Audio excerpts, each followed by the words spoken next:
What's going on YouTube? It's your boy Jeremy Wormy, and I'm coming at you with a new video, and we're talking more Doctor Who as in sorts. We're talking identity politics and how people have been using it as of late, because we start here with race swaps and everything like that, and it gets a little bit more disgusting when it becomes historical characters that are being race swapped. And we're gonna start here. You know, you had your Amber Lynn documentary, not really documentary, I think it was a historical drama where they race swapped Anne Boleyn. Literally, they race swapped Anne Boleyn. You then had it actually from Netflix where they race swapped Cleopatra. Someone, and the people behind this was such a bad situation that you had people of Egypt actually coming out and condemning this whole action. You had individuals that actually worked on the show say that no, Cleopatra was always black, and my source is my grandma told me. I'm not kidding, that happened. Well, we have a new one, and it's even stupider. Doctor Who casting director responds to criticism of race-swapped Isaac Newton. It's sad that we're in a time where people villainize minorities. Before, we'll get into all the quotes and everything like that, but in reality, no, nobody actually villainized minorities. Nobody cares about the minorities or anything like that. No, what we care about in particular is usually keeping the character true to the actual character. You know, race swapping a character, a fictional character, a fake character is what I'm trying to say. Yeah, a fictional character is one thing. Okay, I don't like doing it ever. I think it's not staying true to the actual character, the actual source material, or anything like that. Now, when it comes to race swapping historical characters, people that actually existed, people that have been a part of reality this entire time, and going back and, you know, saying, well, no, you're now brown or whatever, that is not representation. That is solely tokenization, and that is rewriting history. We do not care about the minorities. We care about the history, and we care about calling out BS where it is. No, Isaac Newton was not a Pakistani, Indian, whatever individual right here. He was a white guy. That's just the truth. If you wanted to put diversity in here, you could have gone out and actually found a historical character to have this actor play him, but no, you wanted to be tokenization at this moment. But let's get into it. You scroll down here. Following the specials premiere, Pryor provided insight into his subversive casting decision during an interview with Digital Spy's David Opie. First broaching the topic after being met with praise from Opie for how well he was able to keep Curtis' appearance a secret, the casting director explained, because it's a brief but important moment, you can get an actor in and out quite quickly with parts like that. Yeah, it's a very brief moment that had that's only benefit was literally introducing the word mavity into everything. And there's Cider. Shush, be quiet, Cider. It was introducing literally the phrase mavity. That was it. There was nothing else there. Just mavity. So yeah, you could have honestly had any actual historical character that would fit this individual's particular race or whatever, and it would have been a whole lot better and nobody would care. But we move on.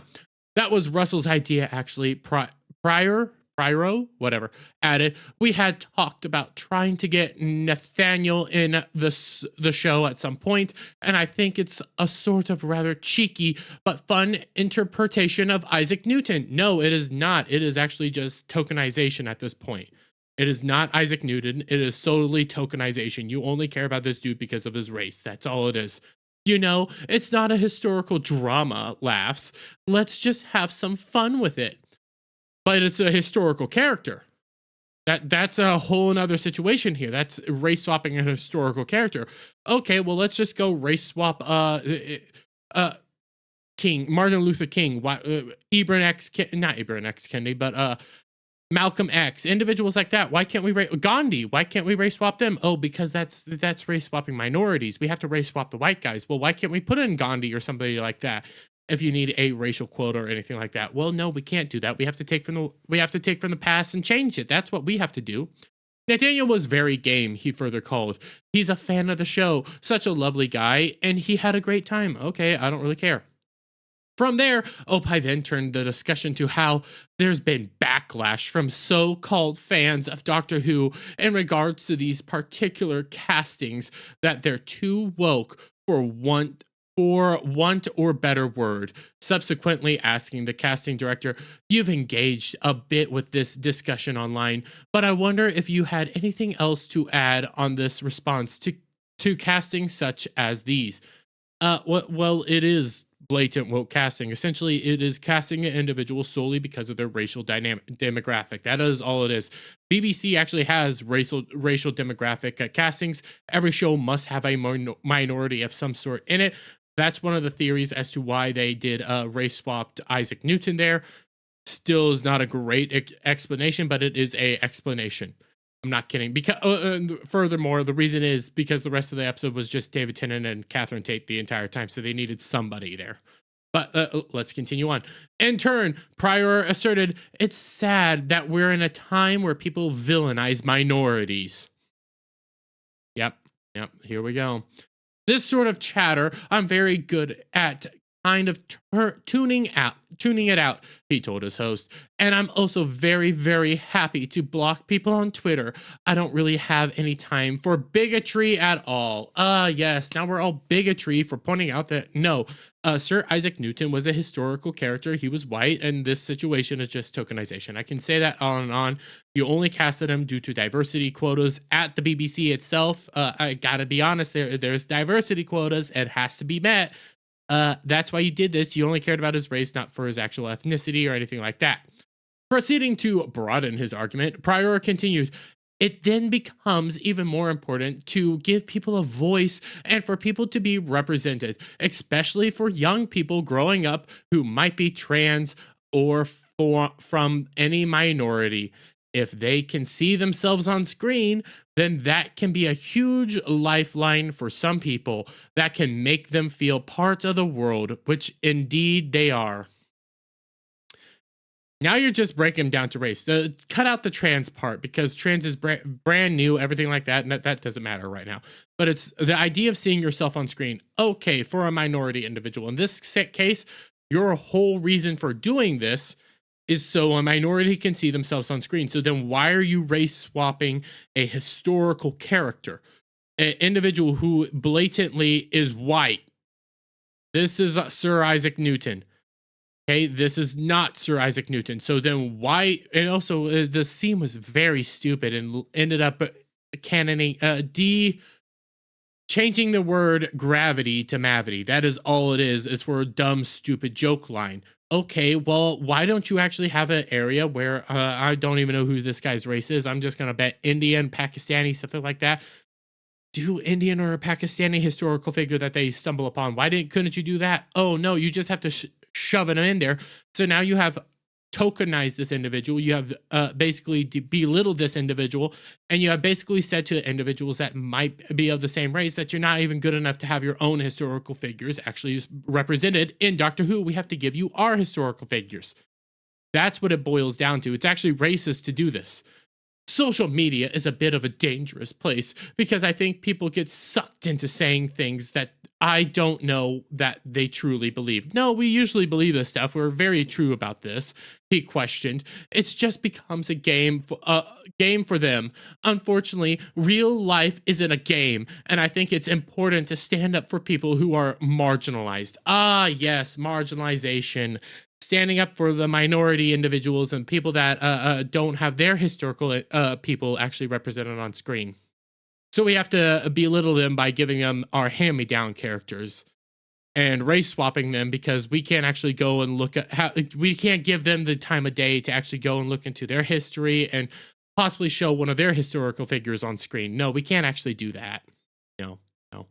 Even though when you do that, actually people very, very much rally around it, and then you end up seeing more people interested in these historical characters. Take RRR, for example. I'm not going to spoil what happens in the whole show, but once you get to the very end and the basically the credits rolling, the credit Bollywood scene, they're going through Indian essentially historical characters and stuff like that, and you're like, okay, I want to know who these people are. Let's look into them. They seem cool.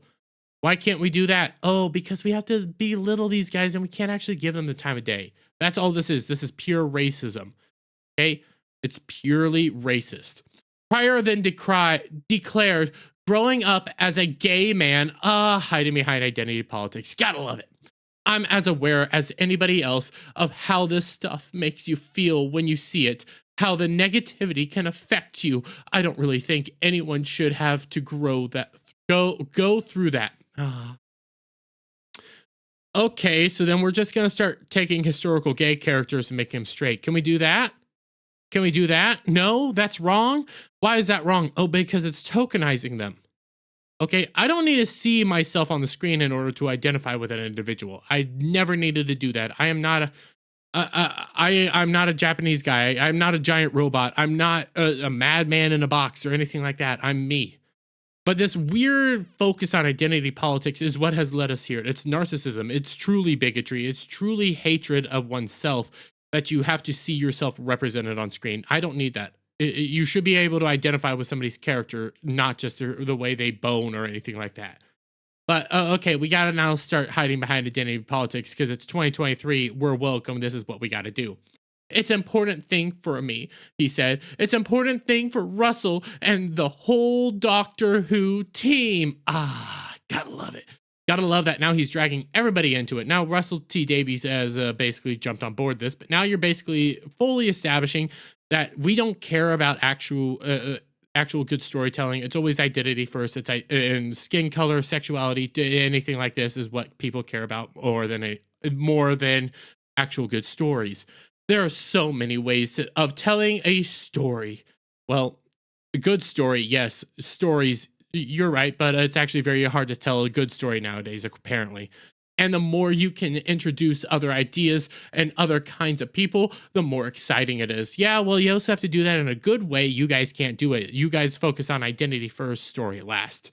Receiving subsequent praise from Opie regarding how the show has always been forward-thinking and progressive in that way. So it's really nice that in 2023, Doctor Who can embody that now more than ever. Yeah. It truly can do that. It's always been woke, guys. That's what people constantly say.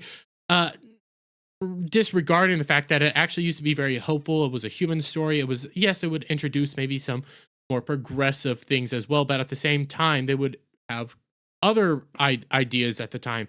I've been rewatching old Doctor Who. I just got into Matt Smith's second season, did the whole silence at the beginning.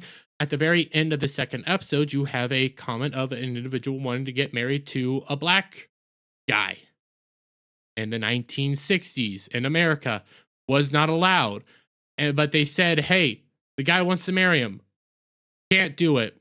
Okay, moving on. But you didn't have this thing of, you're bad because you're not letting me do this. You had this thing of, hey, at the time, it wasn't acceptable. Okay, the guy liked him, had to live in silence, but he wasn't going to be chastised for it. And it's a throwaway line. That's all it is. It was small things like that. It was never like this big situation and the focus of the entire story. It was small little moments. But no, it was always woke, guys. It was always woke. Prior ultimately concluded, it always has been a show about people outside of the norm from day one, really. So we're just carrying the tradition on in a more modern way. Oh yes, more modern way. We're being woke now, everybody. We're focusing in on identity politics, victimhood, everything like that, instead of actual good storytelling. That's what we're focused on.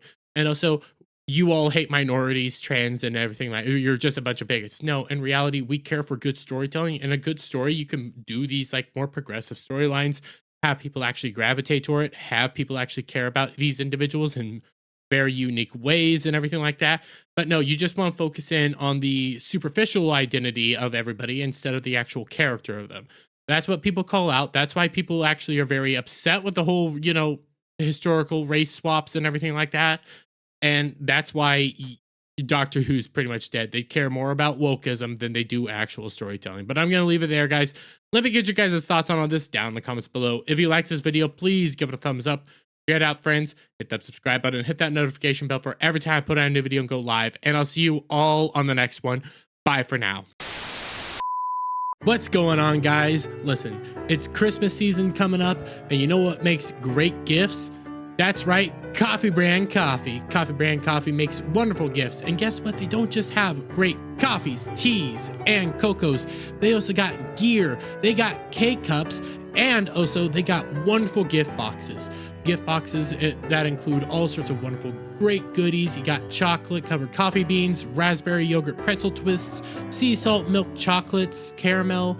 You got chocolate covered coffee beans, peppermint hot cocoa, spicy and sweet treat mixes, kettle corn pop, premium vacuum travel tumblers, and all sorts of wonderful great stuff that you can get at Coffee Brand Coffee. And these make great Christmas gifts. So guys, please check out coffeebrandcoffee.com and use promo code BACKTACO at checkout to get 10% off your purchase. That's coffeebrandcoffee.com, promo code BACKTACO.